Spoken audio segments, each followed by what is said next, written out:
আমার নবম শ্রেণীর প্রিয় বন্ধুরা, বেঙ্গলি টিউশন ক্লাস 5 to 10 চ্যানেলটিতে তোমাদের সকলকে স্বাগত জানিয়ে শুরু করছি আজকের ক্লাস।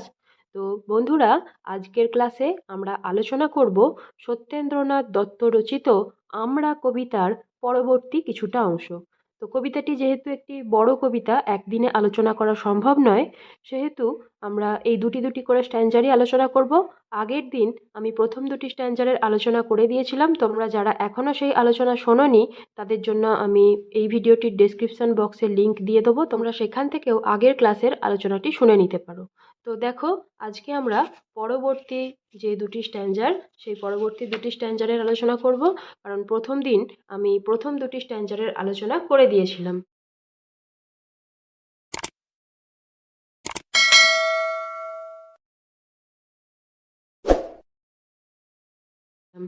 তো এখানে কি বলা হয়েছে দেখো, এই তৃতীয় স্ট্যাঞ্জারে কবি আমাদের বাঙালি জাতির বিদ্যা বুদ্ধির পরিচয় দিয়েছেন।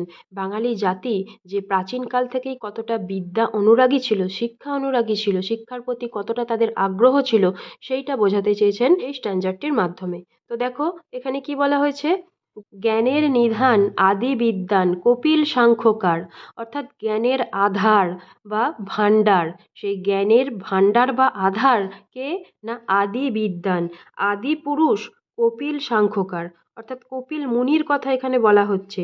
তো তিনি সাংখ্যকার ছিলেন, সাংখ্য দর্শনের প্রণেতা বা রচয়িতা আমরা তাকে বলতে পারি।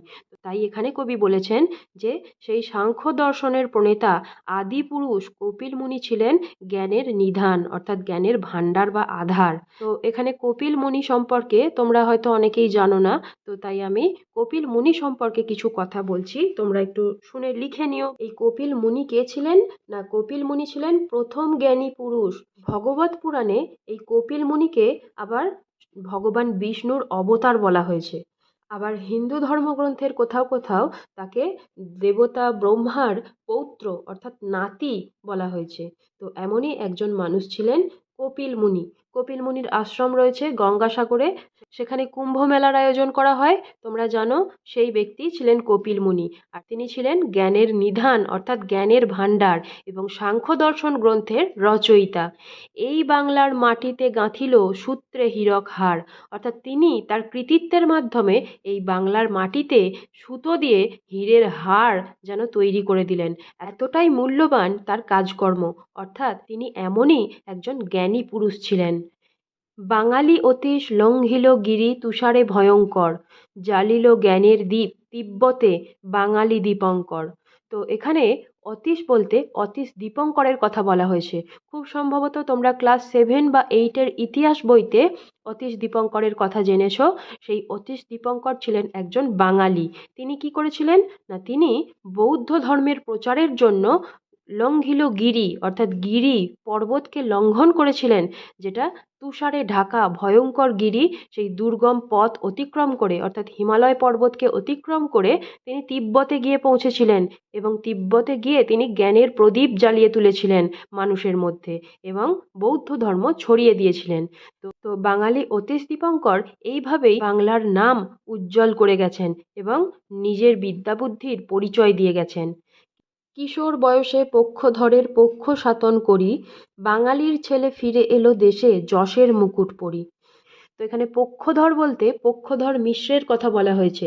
সেই পক্ষধর মিশ্র ছিলেন মিথিলার একজন পণ্ডিত।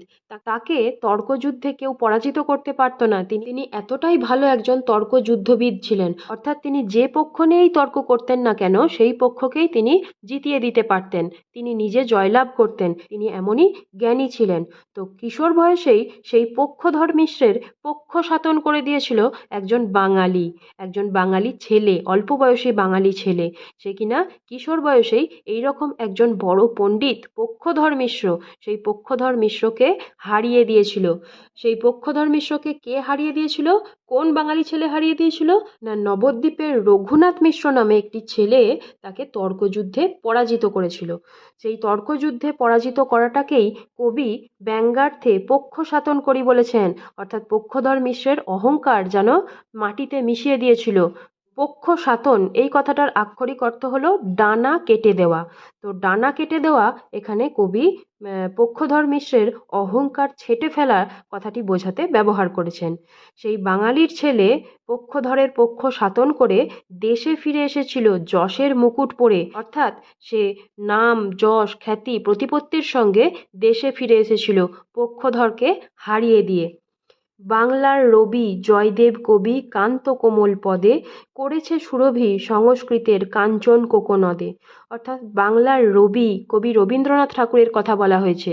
জয়দেব কবি অর্থাৎ কবি জয়দেবের কথা বলা হয়েছে, যিনি কিনা গীত গোবিন্দম রচনা করেছিলেন। কান্ত কোমল পদে, এখানে কান্ত বলতে কোথাও কোথাও তোমরা পাবে কবি রজনীকান্তের কথা, আবার অনেক ক্ষেত্রেই বলা হয় কবি জয়দেব রচিত যে পদগুলো সেগুলোকে কান্ত কোমল পদ বলা হয়। তো বাংলার রবীন্দ্রনাথ ঠাকুর কবি জয়দেব তারা কান্ত কোমল পদ রচনা করেছিলেন।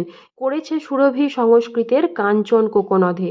সুরভি, সুরভি কথাটির অর্থ হলো সুগন্ধ, অর্থাৎ তারা যেন সংস্কৃতের কাঞ্চন কোকনদ, কাঞ্চন কথাটির অর্থ হলো সোনালী, আর কোকনদ কথাটির অর্থ হলো লাল পদ্ম, সেই সংস্কৃতের লাল পদ্মকে যেন আরও সৌরভময় করে তুলেছে, আরও সুগন্ধযুক্ত করে তুলেছে তাদের কৃতিত্বের মাধ্যমে। কাদের কৃতিত্বের মাধ্যমে? কবি জয়দেবের কৃতিত্বের মাধ্যমে। বাংলার রবীন্দ্রনাথ ঠাকুরও যেন তার কৃতিত্বের মাধ্যমে সাহিত্য ক্ষেত্রকে সৌরভময় করে তুলেছেন। তো এর পরের স্ট্যাঞ্জারে কবি বাঙালিদের যে শিল্পী সত্তা, শিল্পী মনন, ভাস্কর্যে পারদর্শিতার ক্ষমতা সেটা বর্ণনা করেছেন। তো এখানে কি বলা হয়েছে দেখো, স্থপতি মোদের স্থাপনা করেছে বরভূধরের ভিত্তি, শ্যাম কম্বোজে ওঙ্কার ধাম মোদেরই প্রাচীন কীর্তি। তো স্থপতি কাদের বলা হয় না, যারা শিল্প স্থাপন করে, যারা কোনো কিছু নির্মাণ করেন, সেই নির্মাতাদের বলা হয় স্থপতি। তো সেই বাঙালিদেরই স্থপতিরা তৈরি করেছে কি না বরভূধরের ভিত্তি। বরভূধরের ভিত্তি কি না, খ্রিস্টীয় নবম শতাব্দীতে জাভা দ্বীপে, বর্তমানে যেটা ইন্দোনেশিয়া নামে পরিচিত, সেই জাভা দ্বীপে বা ইন্দোনেশিয়ায় শৈলেন্দ্র রাজবংশের রাজত্বকালে গড়ে উঠেছিল বিশাল বৌদ্ধ স্তূপ, যেটাকে বরভূধর বলা হয়। সেই বরভূধরের ভিত্তি অর্থাৎ ভিত রচনা করেছিল কারা না বাঙালিরা। শ্যাম কম্বোজে ওঙ্কার ধাম মোদেরই প্রাচীন কীর্তি। শ্যাম কম্বোজ অর্থাৎ থাইল্যান্ড এবং কম্বোডিয়া এই দুটি জায়গাকে প্রাচীনকালে শ্যাম এবং কম্বোজ বলা হতো।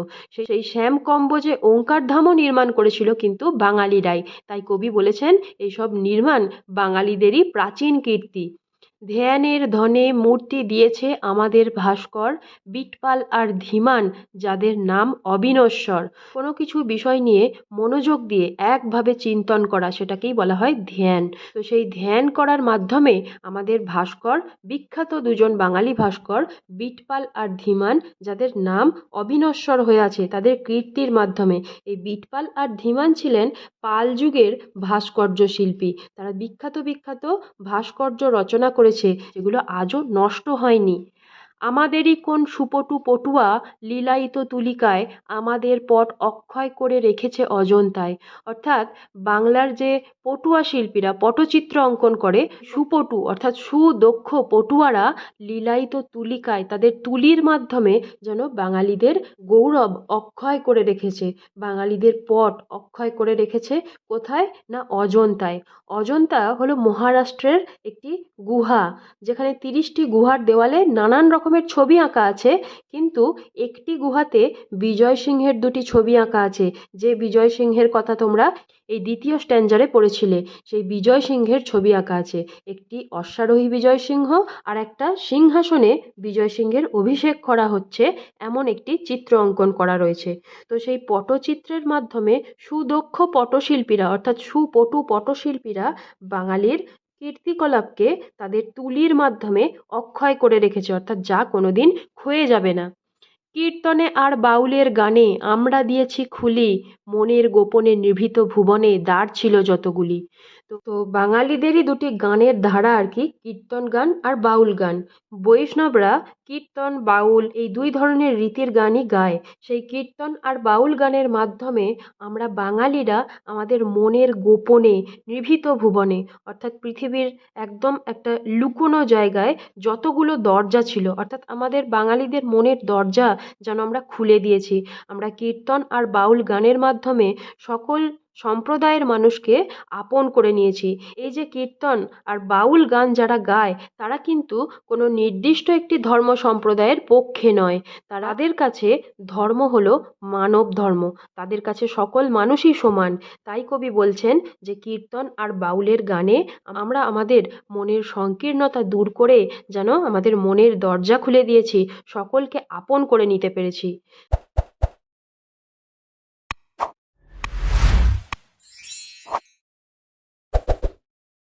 তো এই গেল এই দুটি স্ট্যাঞ্জারের আলোচনা।